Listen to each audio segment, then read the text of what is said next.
দর্শক, corona news লাইনে আজ অনলাইনে আমাদের সাথে যুক্ত হচ্ছেন একজন অতিথি। আমরা কথা বলবো করোনা ভাইরাস কোভিড-19 পরিস্থিতি নর্মাল নাকি নিউ নর্মাল এই বিষয়টি নিয়ে। আমাদের সাথে যুক্ত হচ্ছেন ডক্টর মাহবুবুল হাসান সিদ্দিকী, পরিচালক রেড অ্যান্ড হোয়াইট ইনোভেশনস, প্রতিষ্ঠাতা এবং CEO red and white innovations, সহকারী অধ্যাপক এবং কোঅর্ডিনেটর ব্র্যাক বিশ্ববিদ্যালয়। স্বাগত আপনাকে আমাদের চ্যানেল 24 স্টুডিও থেকে।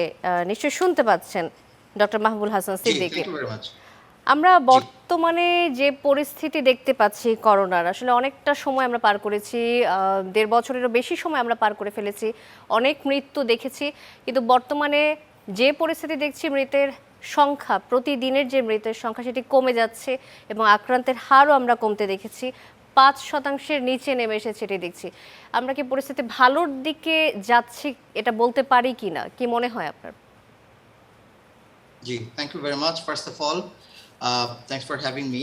আপনি যে প্যারামিটারগুলোর কথা বললেন, যে পার্সেন্টেজ অফ ডিটেকশন, তারপর হচ্ছে যে টোটাল দৈনিক আক্রান্তের সংখ্যা, so these are actually holistic indicators. হ্যাঁ, তো আমরা কিন্তু খেয়াল করে দেখবেন যে ক্ষেত্র বিশেষে কেউ বলছে থার্ড ওয়েভ, কেউ বলছে সেকেন্ড ওয়েভ।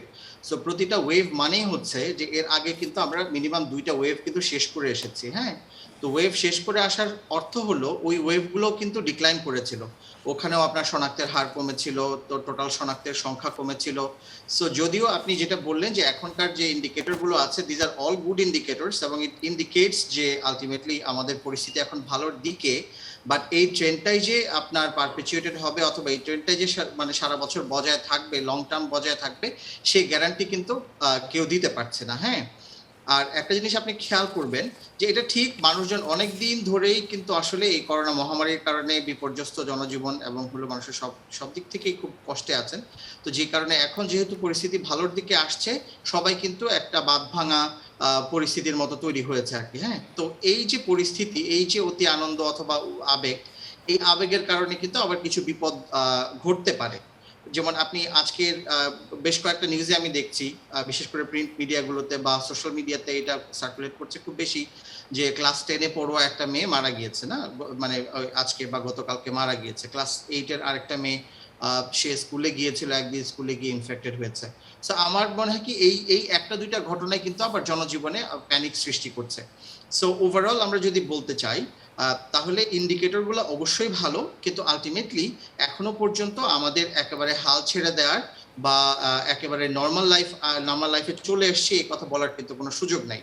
আর যে রিস্কের কথা যদি আমরা বলি, যে সামনে কি ধরনের রিস্ক হতে পারে যদি সবাই আমরা এই ধরনের সোশ্যাল ডিস্টেন্সিং মেজার্স অথবা আমাদের স্বাস্থ্যবিধি বলতে আমরা বাংলায় যেগুলো বলি সেগুলো মানা যদি আমরা বাদ দিই, তাহলে যে ধরনের ঘটনাগুলো ঘটতে পারে সেই ঘটনাগুলো কিন্তু আসলে অনেক ক্ষেত্রে মারাত্মক হতে পারে। আপনি খেয়াল করে দেখবেন, আমাদের যে আলফা ভ্যারিয়েন্ট ছিল, দ্যাট ইজ মানে চায়না থেকে শুরু হওয়া যে করোনা ভাইরাসের প্রথম ভ্যারিয়েন্ট, এটা কিন্তু অতটা মারাত্মক ছিল না।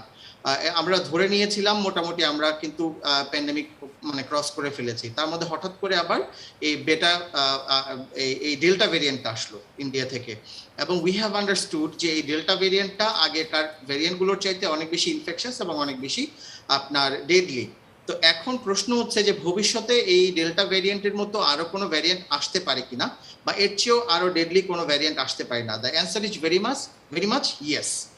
তো এখন কোয়েশ্চেন হলো যে কখন এই ধরনের ঘটনা ঘটবে তখনই, দেখেন এগুলো হয় ভাইরাসের মিউটেশনের কারণে। তো ভাইরাস মিউটেশন করবে তখনই যখন আমাদের কমিউনিটিতে বেশি বেশি এগুলো সার্কুলেট করতে থাকবে। তো আমরা যদি সোশ্যাল ডিস্টেন্সিং মেজার্স অথবা আমাদের স্বাস্থ্যবিধিগুলো যত কম মানবো, ভাইরাসগুলো তত সুযোগ পাবে কমিউনিটিতে স্প্রেড করার। আর কমিউনিটিতে যত বেশি স্প্রেড করবে তত বেশি কিন্তু সুযোগ তৈরি হবে এই ভাইরাসগুলোর মধ্যে মিউটেশন অ্যাকিউমুলেটেড হওয়ার। তো মিউটেশন যখন ঘটতে থাকবে তখন হ্যাঁ, দ্যার ইজ এ পসিবিলিটি যে এই এগুলো আপনার ভাইরাসগুলো একসময় মিউটেশনের কারণে তাদের শক্তি কমেও যেতে পারে। আবার there is a theoretical probability, যেটা আমরা ডেল্টা ভ্যারিয়েন্টের ক্ষেত্রে দেখেছি হয়েছে বাস্তবে, যে এইটার আপনার প্যাথোজেনিসিটি বা ইনফেক্টিভিটি বা ভিরুলেন্স এগুলো কিন্তু বেড়ে যেতে পারে। দ্যাট মিনস ওরা কিন্তু আরো বেশি ডেঞ্জারাস হয়ে উঠতে পারে। সো আমরা যত বেশি তাদেরকে সেই সুযোগটা দিব আমাদের কমিউনিটিতে সার্কুলেট করার, তত বেশি কিন্তু এই পসিবিলিটিটা থাকবে। সো ওভারঅল এই দিকগুলো চিন্তা করতে গেলে আমার মনে হয় যে ইয়েস, উই আর হোপিং যে আমরা নর্মাল লাইফে চলে আসছি বা নর্মাল লাইফে চলে আসবো, but we can't let our guards down.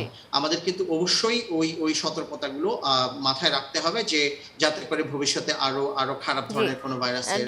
Doctor Mahbubul Hasan, আমরা নিশ্চয়ই আবার আলোচনায় ফিরবো, তবে আমাদেরকে এই মুহূর্তে একটা বিরতি নিতে হচ্ছে। বিরতি থেকে ফিরে আবারও আমরা আমাদের জীবনযাত্রা কেমন যাচ্ছে এই করোনা পরিস্থিতিতে, যেহেতু এখনো শেষ হয়নি, সেসব নিয়ে কথা বলবো। দর্শক, করোনা নিউজ 9-এর সময় হচ্ছে একটা বিরতির, ফিরে আসছে কিছুক্ষণ পর।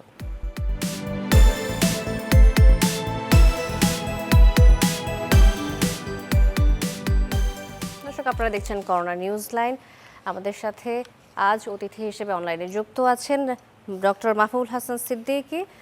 আমরা কথা বলছি করোনা ভাইরাস কোভিড-19 পরিস্থিতি নিয়ে। নর্মাল অবস্থায় রয়েছি আমরা নাকি নিউ নর্মাল, এই বিষয়টি নিয়ে কথা হচ্ছিল তার সাথে। আমি আবারও আলোচনায় ফিরবো, যে আপনি যে কথাগুলো বলছিলেন যে গত বছর থেকে এই সময় পর্যন্ত আমরা বিভিন্ন ধাপে ধাপে দেখেছি করোনা ভাইরাস মিউটেশনের মাধ্যমে বিভিন্ন পর্যায়ে বিভিন্নভাবে রূপ নিয়েছে এবং নতুন ভ্যারিয়েন্ট আমরা দেখতে পেয়েছি। ডেল্টা ভ্যারিয়েন্ট অবশ্যই ভয়াবহ ছিল সেক্ষেত্রে। তো এমন কোনো নতুন ভ্যারিয়েন্ট আসতে পারে কিনা আবারও, কারণ আমাদের এখনকার পরিস্থিতি অনেকটাই স্বাভাবিক বলে মনে হচ্ছে আপাত দৃষ্টিতে। যেহেতু স্কুল কলেজ খুলে যাচ্ছে, মানুষের মধ্যেও ধারণা তৈরি হচ্ছে যে সবকিছু স্বাভাবিক হয়ে গেছে। সেক্ষেত্রে নতুন কোনো ধাপ, নতুন কোনো ওয়েভ কি আবার আসার সম্ভাবনা আছে কিনা? Thank you very much.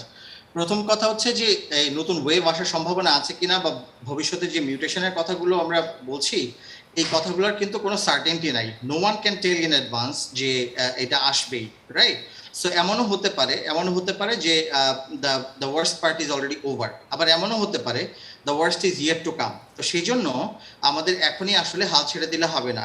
আমাদের দেশে একটা খুব প্রচলিত কথা আছে, সেটা হচ্ছে যে অস্ত্র জমা দিলেও ট্রেনিংটা কিন্তু জমা দেওয়া যাবে না, ঠিক আছে? কারণ হচ্ছে যে কোনো সময় কিন্তু আবার এইটার দরকার পড়তে পারে। সো আমার মনে হয় যে এক্সাম্পলটা এখানেও খাটতে পারে, যে মাঝখানে আমরা এই 1-1.5 বছর যে মানে অমানসিক পরিশ্রম করেছি, পরিশ্রম না ঠিক, মানে প্রত্যেকেই স্যাক্রিফাইস করেছি পার্সোনাল লাইফে, প্রফেশনাল লাইফে, রাইট? যে আমাদের ট্রেনিংগুলো হয়েছে, সোশ্যাল ডিস্টেন্সিং এবং স্বাস্থ্যবিধি সংক্রান্ত যে ট্রেনিংগুলো হয়েছে, আমার মনে হয় যে প্রত্যেকটা ট্রেনিং কিন্তু আমাদের কাজে লাগবে ভবিষ্যতে, এবং এগুলোর প্রত্যেকটাই কাজে লাগাতে হবে, এবং এর কোনোটাকে কিন্তু ছেড়ে দেওয়া যাবে না। প্রথমেই আসবে, আপনি যদি পার্সোনাল মেজারের কথা বলেন, তাহলে প্রথমেই আসবে ভ্যাকসিনেশনের কথা। আপনি এই মুহূর্তে স্ক্রিনে যেটা দেখাচ্ছেন, মানে লং লিস্ট না, মানে long line of people trying to get vaccinated. I think this is a very good indication.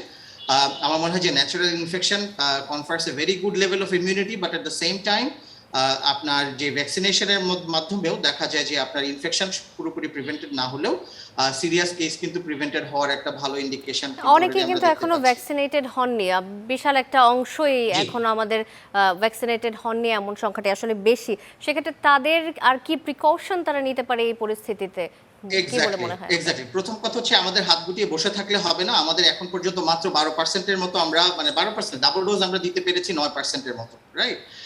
আমার সিঙ্গেল ডোজ সহ হয়তো 12%। The number is extremely low, but still the government is trying definitely. But ব্যক্তি পর্যায়ে আপনি যে কথাগুলো বললেন, যেমন আপনি ছবিতে দেখেন মাস্ক পরে আছে লোকজন, আমার মনে হয় this is a very good practice that we should keep on. তারপরে এটার সাথে সাথে যেটা আসবে হ্যান্ড ওয়াশিং এর কথা। আপনার খেয়াল আছে কিনা, মাস্কের ম্যান্ডেটটা কিন্তু গভর্নমেন্টের তরফ থেকে বা WHO এর তরফ থেকে মাস্ককে ম্যান্ডেটরি করা হয়েছে কিন্তু প্যান্ডেমিকের অনেকখানি পরে, বেশ কয়েক মাস পরে। প্রথম দিকে WHO থেকে শুরু করে CDC এবং বাংলাদেশ গভর্নমেন্টের সবারই কিন্তু জোর ছিল হলো হ্যান্ড ওয়াশিং এর উপরে। ওয়াই? বিকজ এই ভাইরাসটা মানে কন্ট্যাক্টের মাধ্যমে ছড়ায়, হাতে হাতে কন্ট্যাক্টের মাধ্যমে ছড়ায়। So we need to be very careful. বিশেষ করে মাস্ক পরার প্রবণতার বিষয়ে একটু যোগ করতে চাইবো, যে আমি যখন বাইরের চিত্র এখন দেখি, মাস্ক পরার প্রবণতা যেমন দেখতে পাই এবং ঠিক তার উল্টো চিত্র কিন্তু দেখা যায়। কারণ সবকিছু যেহেতু খুলে গেছে, অফিস আদালত এবং স্কুল কলেজ বিশ্ববিদ্যালয় সবকিছু, মানুষের মধ্যে এই টেন্ডেন্সিও চলে এসেছে যে হয়তো সব স্বাভাবিক হয়ে গেছে, প্রিকশনটা কমিয়ে দেয়া হয়তো বা তাদের কাছে স্বাভাবিক মনে হচ্ছে। এ প্রসঙ্গে কি বলবেন? ওকে, আপনার এই প্রসঙ্গে আমি একটু একটা ভিন্ন জিনিস বলবো। সেটা হচ্ছে দেখেন, আমাদের বাংলাদেশের মানুষের মানে কালচারটা চিন্তা করতে হবে। বাংলাদেশের মানুষকে গভর্নমেন্টের সমস্ত ফোর্স মানে হিউজ ফান্ডিং, বিলিয়ন অফ টাকা, তারপরে মিডিয়ার সব সাপোর্ট নিয়ে 20 বছর লেগেছে শুধু আমাদের মানুষকে এই মেসেজটা দিতে যে টয়লেটের পরে হাত ধুতে হয়, ঠিক আছে? তো সেই জায়গায় মাস্ক পরার মতো এরকম একটা আনকমফোর্টেবল প্র্যাকটিস আপনি যদি ন্যাশনাল স্কেলে সব মানুষের মধ্যে ইন্ট্রোডিউস করতে চান, this is not going to be easy and you have to accept it and the government must accept it. আপনি খেয়াল করে দেখবেন উন্নত বিশ্বে যাদেরকে আমরা রেফার করি বা যাদেরকে ফলো করি, আপনি ইউএসএ তে বলবেন, কানাডায় বলবেন, আপনি ইউকে তে বলবেন, ওখানেও কিন্তু যখন ভ্যাকসিনেশন হয়ে গিয়েছে, একটা প্যান্ডেমিক একটা পর্যায়ে চলে এসছে, তখন কিন্তু তাদের ওই মাস্ক পরার বাধ্যবাধকতা কিন্তু চলে এসছে। আপনি ইউএসএ তে খেয়াল করে দেখবেন, ওখানে ওই মাস গ্যাদারিং এর মধ্যে কিন্তু মাস্ক পরার ম্যান্ডেট সব জায়গায় নাই। রিসেন্টলি আবার তারা চিন্তা করছে যেহেতু ডেল্টা ভ্যারিয়েন্টের কারণে। বাট আমাদের গভর্নমেন্ট যে একবার সেই এটা দিল, এটাকে কি বলা যায়, মাস্কের যে এটা ম্যান্ডেটরি করলো, এরপরে কিন্তু এটার আর কোনো নতুন কোনো আপডেট আসে নাই। তো আমার গভর্নমেন্ট যখন এটা ইন্ট্রোডিউস করেছে, ম্যান্ডেটরি করেছে, তখনও কিন্তু গভর্নমেন্ট এটা আসলে আমি বলবো পুরোপুরি চিন্তা করে নাই প্র্যাকটিক্যালি, যে এই বাংলাদেশের এই 17 কোটি মানুষের পক্ষে মানে দরিদ্র ধনী সবকিছু মিলে এই মাস্কটা সারাক্ষণ পরে থাকার সুযোগ আছে কিনা বা এটা পসিবল কিনা। বাট হ্যাঁ, আপনি ব্যক্তিগত সুরক্ষার কথা যদি বলেন, this is definitely much better then not wiring the mask. So আমি অবশ্যই জোর দিব যে যারা সম্ভব আছে অবশ্যই মাস্ক পরবে, পারলে সবাই মাস্ক পরবে। কিন্তু এটা আপনাকে মানে পলিসি লেভেল থেকে এটুকু আপনার মাথায় নিতে হবে যে this is an uncomfortable thing. আপনি খবরে প্রায়ই দেখবেন যখন এই যে ছেলে মেয়েদেরকে সাক্ষাৎকার নেয় বা বড়দেরকে সাক্ষাৎকার নেয়, যখন জিজ্ঞেস করে যে আপনি কেন মাস্কটা খুলে ফেলেছেন, সবাই কিন্তু এই জিনিসটা বলে যে this is A synthetic thing, এবং এটা পরে ব্রিথ করাটা ইটস নট ভেরি ইজি। এই ধরনের এক্সপ্লেনেশনগুলো কিন্তু আসে, right? So it's not going to be very easy যে আপনার একদম ন্যাশনাল স্কেলে সবাই এই কাজটা করবে। You have to accept it. তবে আমাদের এই মাস্ক পরার প্রতি উৎসাহ দেয়া এবং লোকজনকে কিছু ইনসেন্টিভ দেয়া, ফ্রি মাস্ক বিতরণ করা গভর্নমেন্টের তরফ থেকে না, এবং এই যে প্রয়োজনীয়তাগুলো লোকজনকে বোঝানো, আমার মনে হয় যে we should keep on doing that. But at the same time আপনি মাস্কের সাথে সাথে আরো বেশ কয়েকটা যে হাইজিন প্র্যাকটিসের কথা আছে, আমাদের ওভারঅল কিন্তু hygiene practice it's very poor. আপনি পাবলিক ট্রান্সপোর্টগুলোতে যান বা পাবলিক প্লেসে যান, কোনো একটা জায়গায় দেখবেন যে আমরা জাতি হিসেবে আমরা আসলে খুব হাইজেনিক না। So I think this is a very good opportunity যে we improve on this particular point. তারপরে আবার আপনি খেয়াল করে দেখবেন যে আমাদের এই করোনা ভাইরাসের মধ্যে সবচেয়ে আপনার অবস্থায় ভালনারেবল অবস্থায় আছে কিন্তু আমাদের এল্ডারলি পপুলেশন। আমরা যেরকম আগে অফিস থেকে বাইরে মানে বাইরে থেকে ঘরে এসেই সাথে সাথে বাবা মার কাছে চলে যেতাম, অথবা দেখা যায় যে আমাদের মধ্যে কোনো রকম কোনো ডিস্টেন্সিং আমরা করছি না বা কোনো কিছু হাইজেনিক কোনো কিছু করছি না, অ্যাটলিস্ট আপনি আপনার বাবা মার কাছে যাওয়ার আগে এখন আপনি হাতটা ধোন, রাইট? আপনি মাস্কটা ঠিক জায়গায় ডিসপোজ করেন, আপনি দেখা যায় যে ওই মানে যতটুকু সম্ভব আপনি বাসায় আস্তে আস্তে মানে হাইজেনিক প্র্যাকটিস বাড়ানোর চেষ্টা করেন। এবং আমার মনে হয় যে গভর্নমেন্টেরও এই জিনিসগুলো যতটা বেশি সম্ভব এনকারেজ করা উচিত। কিছু কিছু অভ্যাস তো অবশ্যই পরিবর্তন হয়েছে। আমরা এই পর্যায়ে আরেকটা বিরতি নিব ডক্টর মাহবুবুল হাসান সিদ্দিকী। বিরতির পর ফিরে এসে আবারও আলোচনায় যোগ দেব আপনার সাথে। দর্শক, করোনা নিউজ 9-এর সময় হচ্ছে আরেকটা বিরতি, ফিরে আসছি কিছুক্ষণ পর।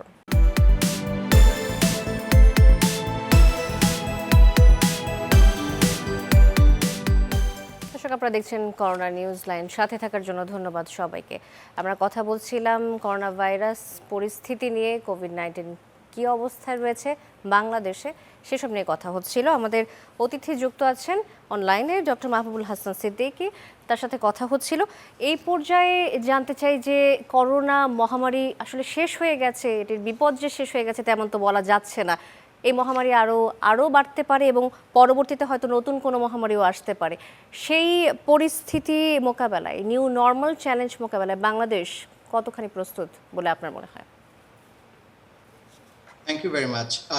আপনি খেয়াল করে দেখবেন করোনা ভাইরাসের যে প্যান্ডেমিক এসছে, ইট ওয়াজ নট আনফোরসিন। দ্যাট মিন এটা যে আসবে না, করোনা ভাইরাস যে মহামারী আসতে পারে, এটা কিন্তু ডাব্লিউএইচওর যে পটেনশিয়াল প্যান্ডেমিক লিস্ট বহুদিন ধরে ডাব্লিউএইচও, সিডিসি, ইন্টারন্যাশনাল এই কমিশনগুলো এরা এই লিস্ট মেনটেন করে, সেগুলোর মধ্যে কিন্তু corona virus was one of the top most pathogen, মানে টার্গেটেড প্যাথোজেন, যেটা দিয়ে প্যান্ডেমিক হতে পারে। প্যান্ডেমিক হয়েছে, কিন্তু তারপরও আমরা শুধু বাংলাদেশ না, সারা পৃথিবী আমরা অপ্রস্তুত অবস্থায় পড়েছি। হ্যাঁ, তো এটার কারণ হচ্ছে যে আমরা যতক্ষণ পর্যন্ত আমার মানে বিপদ আসতে পারে বা যতক্ষণ পর্যন্ত আমার দুয়ারে বিপদ মানে এই সমস্যা না করে ততক্ষণ পর্যন্ত আমরা পলিটিশিয়ানরা পলিসি মেকাররা সবসময় জিনিসগুলো বুঝতে পারি না। কারণ এই যারা এই এক্সপার্টরা পাবলিক হেলথ এক্সপার্টরা বলেন অথবা সায়েন্টিস্টরা এই ধরনের পলিসি মেকিং এর সাথে একেবারেই যুক্ত করা হয় না ওনাদেরকে, যে কারণে এই বিপদটা বোঝানোর মতো কিন্তু আসলে কেউ থাকে না। So that is the first thing you have rightly pointed out, যে corona pandemic is not the last one. এটা ভবিষ্যতে আরো বাড়তে পারে এবং এটার সাথে কিন্তু আমি বলি আরো অনেকগুলো মানে লিস্ট আছে, আপনার প্যাথোজেনের লিস্ট আছে, যেমন Nipah virus is one of those like very very মানে হাইলি এটাকে কি বলা যায় লাইকলি যে এটা দিয়ে আরেকটা প্যান্ডেমিক আসতে পারে সামনে যে কোনো সময়, এবং যদি হয় তাহলে সেটা আমাদের এই সাউথ এশিয়া বা সাউথ ইস্ট এশিয়া এবং পটেনশিয়ালি বাংলাদেশ থেকেও হওয়ার কিন্তু ইন্ডিকেশন আছে। অ্যান্টিবায়োটিক রেজিস্ট্যান্স, এটা দিয়ে যদি মহামারী হয়, আমি আপনাকে বলে রাখি এই করোনা মহামারীর চেয়ে মিনিমাম 100 গুণ বেশি ডেডলি মহামারী হবে যদি অ্যান্টিবায়োটিক রেজিস্ট্যান্স বা মাল্টি ড্রাগ রেজিস্ট্যান্ট ব্যাকটেরিয়া যদি এরকম প্যান্ডেমিক হয়, রাইট? সো এই জিনিসগুলো কিন্তু আমাকে মাথায় রাখতে হবে বা আমাদের পলিসি মেকারদের মাথায় রাখতে হবে। কোয়েশ্চেন হলো যে ওনারা এই করোনা প্যান্ডেমিক থেকে কতটা শিক্ষা নিয়েছেন বা কতটা ইমপ্রুভমেন্ট আমরা আসলে দেখতে পাচ্ছি। আনফরচুনেটলি আমরা আসলে খুব বেশি দেখতে পাচ্ছি না, কারণ যখন হয় আপনার ঘরে যখন আগুন লেগে যাবে তখন কিন্তু আপনি অনেক কিছু মানে প্যানিকড হয়ে অনেক কিছু করবেন, সেটা কিন্তু সবকিছু খুব কাজে আসবে না। আমাদের গভর্নমেন্ট বা পলিসি মেকাররা এক্স্যাক্টলি এখন ওই সিচুয়েশনে আছে। a lot of money are G, being spent for নিশ্চয়ই these things, তারা কিন্তু এটা খুব একটা পরবর্তীতে কাজে হয়তো আসছে না। সতর্ক হবেন বা চেষ্টা করে যাবেন কিভাবে এই অবস্থা থেকে উত্তরণ করা যায়। ডক্টর মাহবুবুল হাসান সিদ্দিকী, আপনাকে অসংখ্য ধন্যবাদ আপনার ভাবনাগুলো আমাদের সাথে শেয়ার করার জন্য। দর্শক, করোনা নিউজ লাইন শেষ করছি এখানেই আজকের মতো।